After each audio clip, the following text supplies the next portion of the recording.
At yan na nga ho, mga kahanggan, nagpunta ho kami ng Ras Al Khaimah at din ho sa aming pinuntahan na bahay ng kaibigan niya ay maraming tanim na kamatis. Ayun, may rosas pa. Anak ko, Rose, kumusta? Ay, wala kang bulaklak.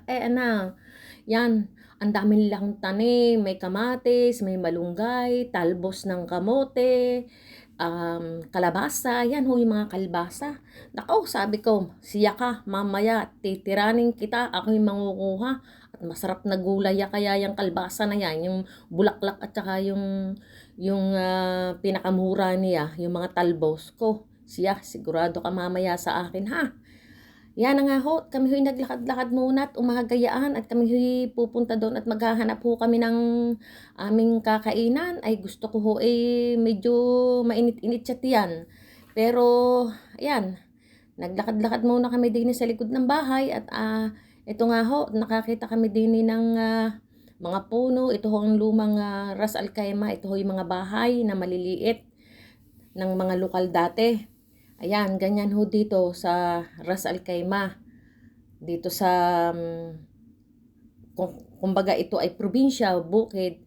At ako nga ho'y nakatanaw na rin puno ng Indian mango. Ay, anak boy, kang hitik ng bunga. Diyos ko po, Ruday.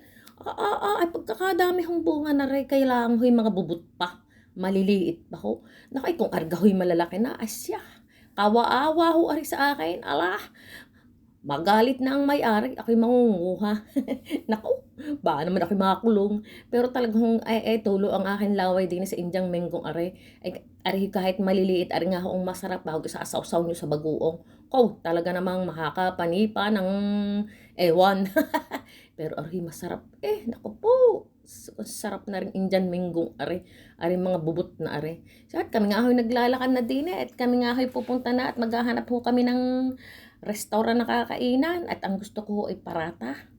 Yun, dini ho ay mura lang ang parata. Pagka ho ganyang narinig kayo sa Ras Al Khaimah o Pujera o Al-Ain, medyo mura ho ang mga pagkait bilhin din at ari ho pinaka-probinsya ng UAE. Ay ayan nga ho, kami lakad, ay tingkad naman ang init, ay agang-aga pa. So kami ho'y namasyal muna at ari ho si Don Marino, yan ho ang nagyaya sa akin, hindi yan ho sumama sa kanilang dalawa. Yan, kami ho'y nagpunta din sa tabi ng dagat. Naman, kaganda ari yung punong ari matanda na, siguro kasing tanda ko are. Ganon, kasing tanda rin ng inyong lula. Ay kaganda ho din may upuan. Ay ang upuan ho ang pinakahaligay bato. Ayan, si Raquel, kumusta? Sabi niya, hello sa aking vlog.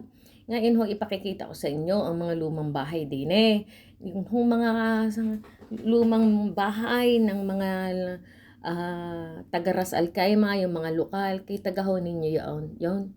Yung maliit na yun, isinum ko. Gayon ho, maliliit lang ang mga bahay din At mga luma gayon, nakita ganyan yung malayong yon.